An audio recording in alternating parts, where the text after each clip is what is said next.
하나님의 말씀은 살아있고 활력이 있어 좌우의 날선 어떤 검보다도 예리하여 홍과 영과 및 관절과 골수를 찔러 쪼개기까지 하며 또 마음의 생각과 뜻을 판단하나니 지으신 것이 하나도 그 앞에 나타나지 않음이 없고 우리의 결산을 받으실 이에 눈앞에 만물이 벌거벗은 것 같이 드러나느니라.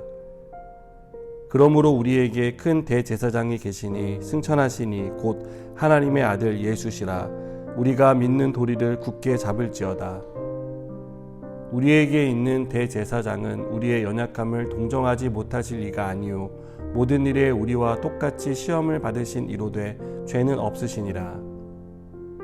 그러므로 우리는 긍휼하심을 받고 때를 따라 돕는 은혜를 얻기 위하여 은혜의 보좌 앞에 담대히 나아갈 것이니라. 아멘. 기독교 역사 초기만 해도 예수님을 믿는 사람은 소수에 불과했습니다. 이들은 예수님을 믿지 않는 사람들에게 환영받지 못했습니다. 예수님을 믿는다는 이유로 차별을 당했고 박해를 받았고 핍박을 당하며 힘든 시간을 보냈습니다. 그래서 어떤 성도들은 예수 믿는 것을 그만두고 원래 있던 유대교로 돌아가려는 유혹에 빠졌습니다. 히브리서 기자는 끝까지 믿음을 지키지 못하고 유대교로 돌아가고 싶은 유혹에 빠진 성도들에게 이 말씀을 통해 위로하고 격려합니다. 그리고 이렇게 끝까지 믿음을 지키기 위해서는 우리가 믿는 대상이 누구인지, 우리가 무엇을 붙들어야 흔들리지 않을 수 있는지를 말해줍니다. 히브리서 기자는 먼저 우리가 붙들어야 할 것이 하나님의 말씀이라고 말합니다. 하나님의 말씀은 살아있는 말씀이며 좌우의 날선 어떤 검보다 예리해서 우리의 마음과 생각과 뜻을 판단하십니다. 여러분, 하나님의 말씀은 살아있는 말씀입니다. 과거에 존재했던 죽은 말씀이 아니라 오늘도 우리의 삶에 생생하게 살아있는 말씀입니다. 그래서 죽은 것을 살리는 능력이 있습니다. 우리는 하나님의 말씀이 살아있다는 사실을 언제 경험합니까? 우리가 죄를 짓고 괴로움에 빠졌을 때 하나님의 말씀은 우리의 죄를 깨닫게 하십니다. 그래서 우리를 회개의 자리로 이끌어 주십니다. 삶의 고통으로 힘들어할 때 하나님은 말씀을 통해 우리에게 위로를 주시고 평안을 주십니다. 단지 말씀을 읽었을 뿐인데 그 말씀은 우리의 마음에 가득했던 불안과 두려움을 몰아냅니다. 그리고 말할 수 없는 평강을 주시는 것을 봅니다. 하나님의 말씀이 살아있는 것은 그 말씀을 주신 하나님이 살아서 역사하시기 때문입니다. 살아서 역사하시는 하나님이 우리의 상황과 처지를 돌아보시고 우리의 마음과 생각을 붙들어 주십니다.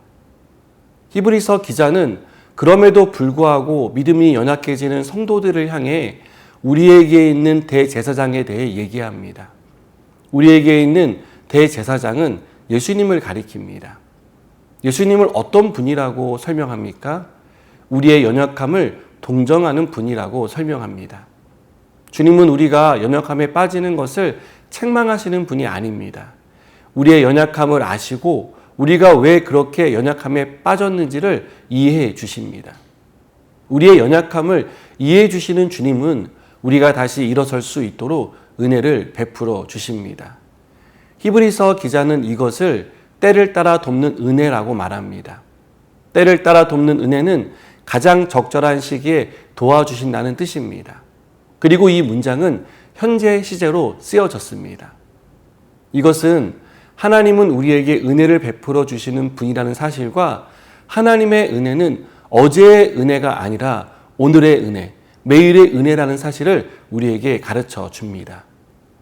하나님의 도움이 필요한 순간, 하나님이 도와주지 않으면 연약함에 빠질 수밖에 없는 긴박한 상황에서 하나님은 우리를 긍휼히 여기셔서 도와주십니다.